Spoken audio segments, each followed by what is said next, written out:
നമ്മൾ ചില ബാലപാഠങ്ങളൊക്കെ നമ്മുടെ വീട്ടിൽ നിന്ന് നമ്മുടെ പേരൻസിൽ നിന്നൊക്കെ നമ്മൾ പഠിക്കുന്നു. എന്നെ സംബന്ധിച്ചിടത്തോളം വ്യക്തിപരമായ കാര്യം പറഞ്ഞാൽ ചില ആൾക്കാർ എൻ്റെ മുന്നിൽ വന്നിരുന്ന് കള്ളം പറയുമോ അല്ലെങ്കിൽ എന്തെങ്കിലുമൊക്കെ ചെയ്യുമ്പം എനിക്ക് പെട്ടെന്ന് മനസ്സിലാവും.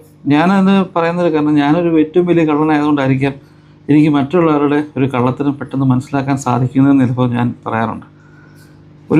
നമ്മൾ ഈ ചില കാര്യങ്ങൾ ഇവാലുവേറ്റ് ചെയ്യാൻ പറ്റുന്ന ഒരു സ്റ്റേജ് ഉണ്ടല്ലോ, നമ്മളൊക്കെ പഠിച്ചെടുക്കുന്നത്. അത് എൻ്റെ ജീവിതത്തിൽ പഠിച്ചെടുത്തത് എൻ്റെ അമ്മയിൽ നിന്നാണ്. എൻ്റെ വീട്ടിൽ എൻ്റെ പപ്പ ഒഴികെ എൻ്റെ ബന്ധുക്കളെല്ലാവരും തന്നെ വിദേശ രാജ്യങ്ങളൊക്കെ ആയിരുന്നു. പപ്പ നാട്ടിലായിരുന്നു. അപ്പം ഞങ്ങൾ നാട്ടിലാണ്, ഞങ്ങളുടെ ഫാമിലി നാട്ടിലാണ് എന്നുള്ളൊരു കൺസിഡറേഷനിൽ ഈ വിദേശത്തു നിന്നൊക്കെ വരുന്ന ആൾക്കാരൊക്കെ വരുമ്പോൾ ധാരാളം മുട്ടായികൾ കൊണ്ടുതരും. ഞാൻ അടിച്ച് വരിക മുട്ടായി അടിക്കുന്ന കൂട്ടത്തിലാണ്. എൻ്റെ അമ്മയാണെങ്കിൽ ഇതെല്ലാം കൊണ്ടുവന്ന് പാത്ത് വെക്കും. അപ്പോൾ എൻ്റെ ഹോബി എന്തെന്ന് വെച്ച് കഴിഞ്ഞാൽ അമ്മ പാത്ത് വെക്കുന്ന മുട്ടായി എങ്ങനെ എത്രയും പെട്ടെന്ന് കണ്ടെത്താം എന്നുള്ളതാണ് എൻ്റെ ചിന്താഗതി. അപ്പോൾ ഞാൻ അമ്മയോട് ചിലപ്പോൾ ചോദിക്കും, അമ്മേ പിന്നെ ഒരു മുട്ടായി തന്നേന്നൊക്കെ ചോദിക്കുമ്പോൾ അമ്മ എടുത്ത് മുട്ടായി തരും. അപ്പോൾ ഞാൻ ചോദിക്കുന്ന സമയവും അമ്മ എടുക്കുന്ന സമയവും തമ്മിലുള്ളൊരു നമ്മളൊരു ടൈം ഫ്രെയിം നോക്കും. അമ്മയുടെ ഹൈറ്റ്, അമ്മ എവിടെയൊക്കെ വെക്കാൻ പറ്റും, പാത്രം അനങ്ങുന്ന സൗണ്ട് കേൾക്കുന്നുണ്ടോ എന്നൊക്കെ നോക്കും. ഈ മുട്ടായി തണുത്താണോ ഇരിക്കുന്നത്, അപ്പോൾ ഞാൻ ഫ്രിഡ്ജ് വെച്ചേക്കുമെന്ന് തോന്നാം, അല്ലെങ്കിൽ മറ്റെന്തെങ്കിലുമൊക്കെ ഇതിനകത്തുണ്ടോ എന്നൊക്കെ നോക്കി ഞാൻ എപ്പോഴും പെട്ടെന്ന് കണ്ടുപിടിക്കും മുട്ടായി ഇവിടെ വെച്ചേക്കെന്നുള്ളത്. ഈ മുട്ടായി കണ്ടുപിടിച്ചിട്ട് ഇതെല്ലാം എടുത്തുകൊണ്ട് പോകാനല്ല, ഒരു രസം.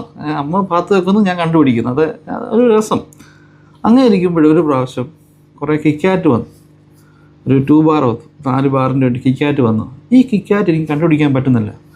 ഞാൻ എൻ്റെ പരമാവധി ശ്രമിച്ചിട്ടും ഈ കിക്കാറ്റ് എനിക്ക് കണ്ടുപിടിക്കാൻ പറ്റുന്നില്ല. എവിടെയാണ് എനിക്കങ്ങ് മെൻ്റൽ പ്രഷറും ടെൻഷനും എന്നോട് തന്നെ അങ്ങ് പുച്ഛം തോന്നുന്നു. കാരണം ഞാനെന്ന് പറഞ്ഞാൽ അമ്മ പാത്ത് വെക്കുന്നത് ഞാൻ കണ്ടുപിടിക്കാൻ വളരെ പെർഫെക്റ്റായ ഒരു മനുഷ്യനായിരുന്നു ഞാൻ.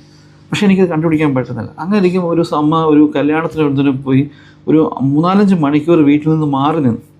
അപ്പോൾ ഈ സമയത്തും ഞാൻ ഫുൾ വീട് അരിച്ച് പിറക്കി. അപ്പം ഞാൻ സാധാരണ ഈ കണ്ടുപിടിക്കാന്ന് വെച്ചാൽ അമ്മ ചിലപ്പം കുളിക്കാൻ എന്തെങ്കിലും കയറുമോ അല്ലെങ്കിൽ എന്തെങ്കിലും മീൻ വെട്ടാനൊക്കെ പുറത്തോട്ട് ഇറങ്ങുന്ന സമയത്തായിരിക്കും ഈ കിട്ടുന്ന ഒരു ഗ്യാപ്പിലൊരു 10-20 മിനിറ്റിലായിരിക്കും ഞാൻ ഈ കണ്ടുപിടിക്കുന്ന മൊത്തം.